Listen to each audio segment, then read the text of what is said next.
Well, I'll get stuck. I never do this. Because I never write and talk at the same time. Because I rely so much on looking at the other person who's talking, I never take notes during that. So it's a little hard for me to. So I do have a lot of online meetings, and since I rely on lip reading, and there is this, so there's always this slight lag when someone is talking. So the lip reading doesn't really match up. So in that case, I have to rely a lot on captions, in fact, which are not super accurate, to be honest. So there are lots of times when I have to have them repeat it, and I try to avoid online meetings as much as I can. Go to the doctor, go! Do play with the person, yeah! Oh my god, there's so many of them! Yes! Yes, yes, yes!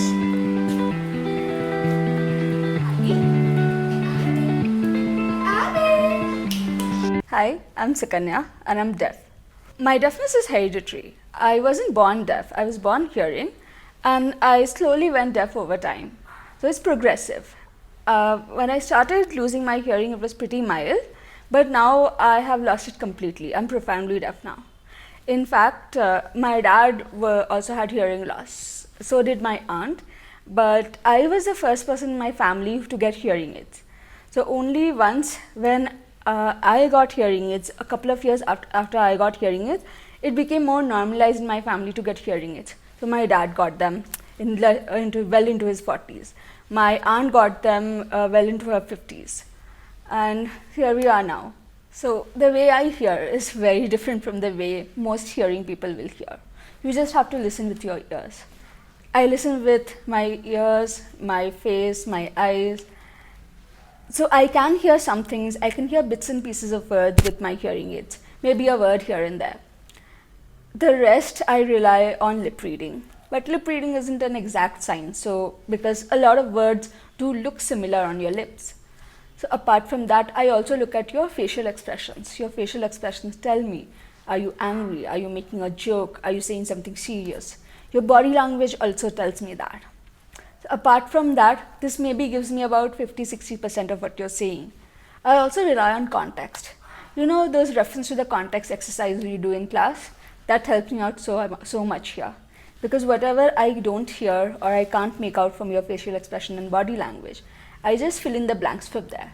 So it takes time to process. So if you switch the topic of the conversation in the middle, since I'm still processing the last thing that you said, I don't quite catch the new thing that you said.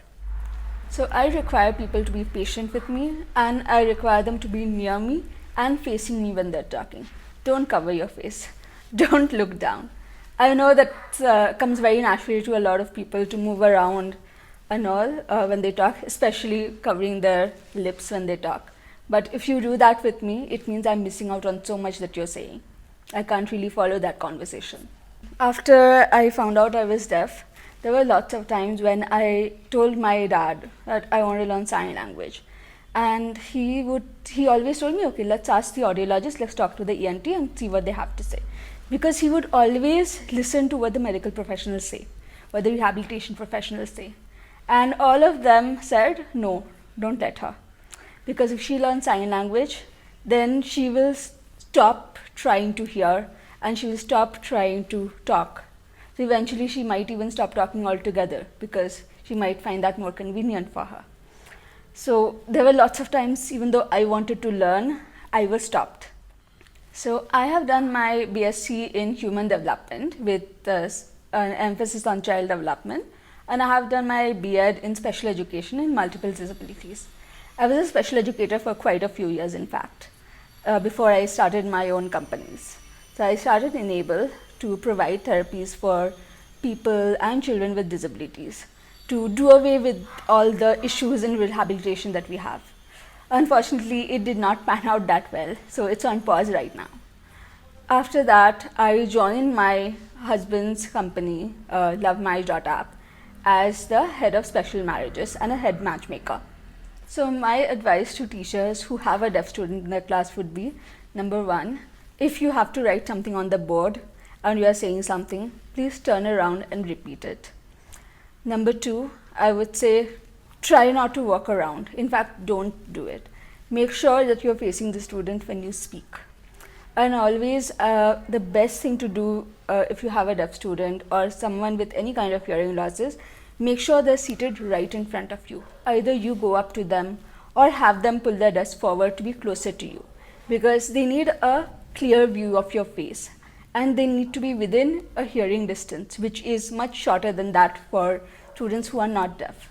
So if you have these 3 things done, and of course there's lots of times that they might miss out on words anyway. So if they ask you to repeat and you see that they constantly are asking you to repeat a certain word, it means that no matter how many times you say it, the chances are they will not understand. In that case, just write it down. It just takes a few seconds.